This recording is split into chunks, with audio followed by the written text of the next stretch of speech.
Hey everyone. This video will be after after our second class. And the purpose of this is to show some connections between the Declaration of Independence and the Constitution. So in order to do that, I chose a short piece that connects these two pieces, and it's known as Lincoln's Apple of Gold piece. And it's actually his Fragment on the Constitution and Union, which he wrote on January 1st, 1861. So I have a bunch of books on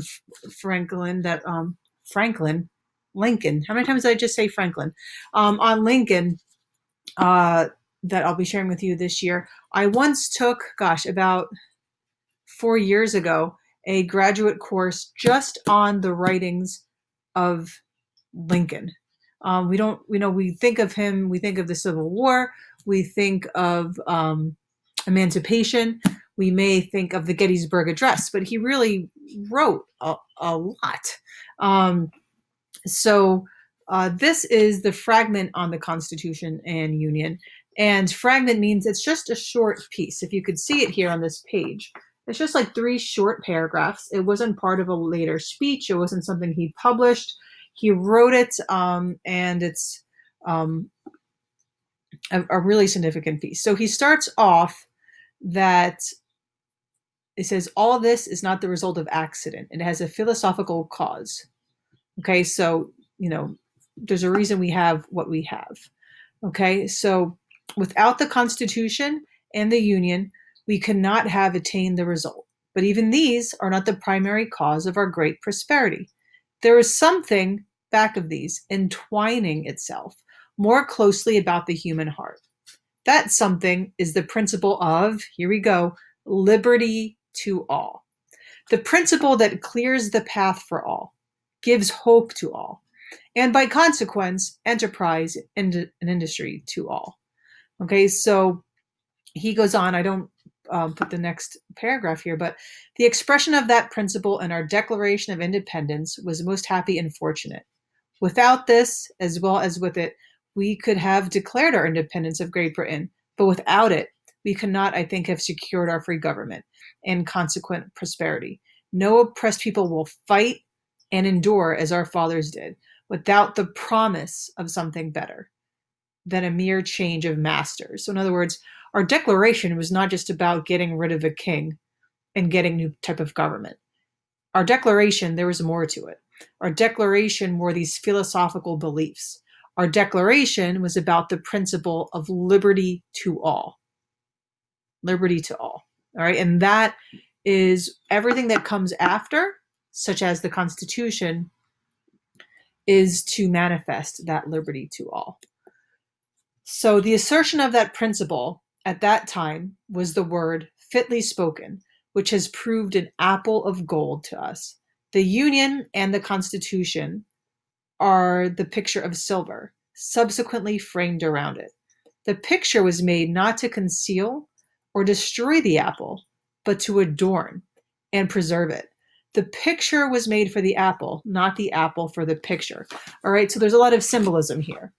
The apple is the idea of liberty for all. It's made of gold, right? And think of how symbolic apples are. I mean, apples, right? So that is liberty to all. That is made of gold, okay? The silver frame is our Constitution. So the Declaration is the golden apple. The frame is the Constitution. The Constitution makes the principles in the Declaration work. The Constitution is not our focus, right? How often do you see we the people, right? The Constitution is meant to make the Declaration work. You don't want such a beautiful frame that it distracts from the golden apple in the middle. You want the golden apple to be the focus of what you look at and adore. But that frame is there to make sure it doesn't get cracked, that the sunlight doesn't ruin it, that it's preserved and it's protected. Does that make sense? All right. A little bit of a note here. He did not come up with all of this symbolism. Yes, he didn't come up all of that by his own. As you can imagine, he was a great reader. And the two works he probably quoted the most were the works of the Bible and the works of Shakespeare. When his friends would get together to hang out, he would like sit down and be like, gather around, and he would just like read Shakespeare for them for like an hour. Can you imagine that? Right, this is before people like hung out and TikToked and did whatever. I see all these kids just like, oh, they're making a TikTok video, right? So this is what they did. So this reference is actually from the Bible. A word fitly spoken is like apples of gold and pictures of silver. So that's in Proverbs. Um, so in other words, a fitly spoken means like you said what you needed to say at just the right time. So some people may know this from the Bible, but he's saying the declaration was fitly spoken at just the right time. We had to declare our independence, but also say liberty for all.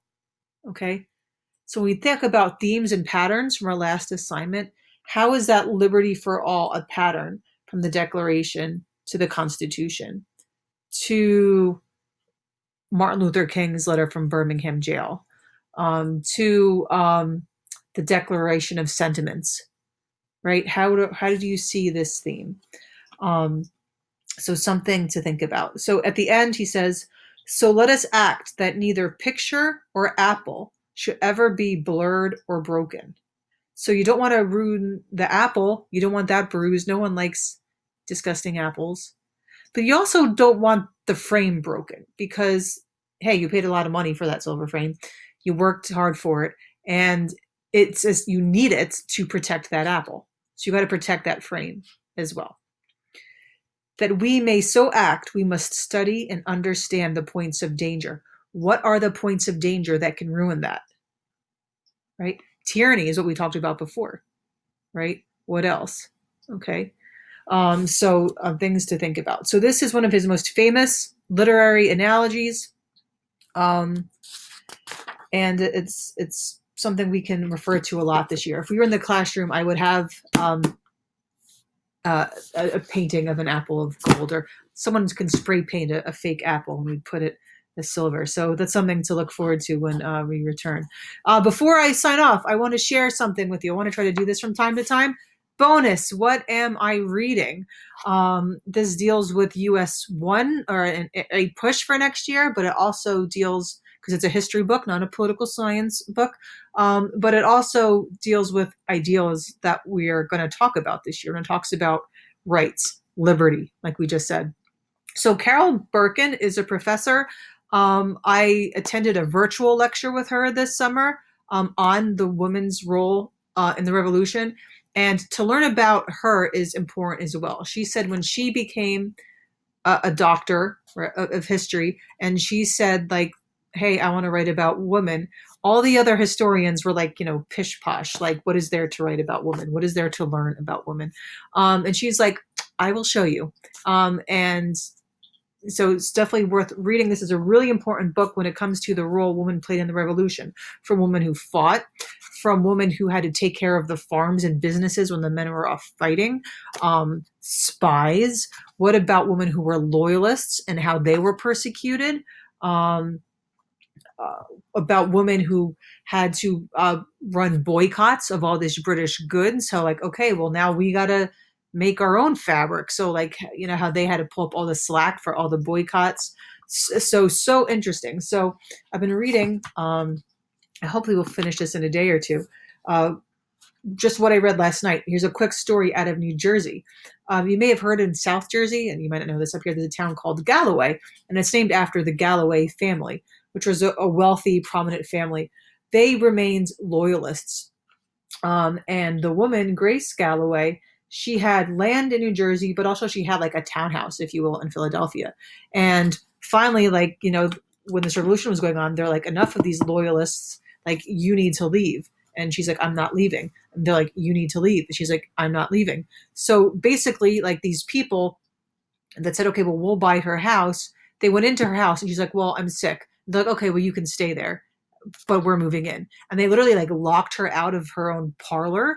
And then she like stayed in her one room for like 2 weeks. And they're like, hey, you know what? It's my house now, but you can stay here if you want. I'll even let you choose what bedroom you stay in. And she's like, what? And finally, she was like forced out of the house. So, dangerous to be supportive of the British, especially if you were wealthy from a prominent family in Philadelphia during the Revolution. There's lots of interesting stories. I'll share some with you. All right. So I hope you appreciated learning about the fragment, and I look forward to discussing that. All right. See you guys.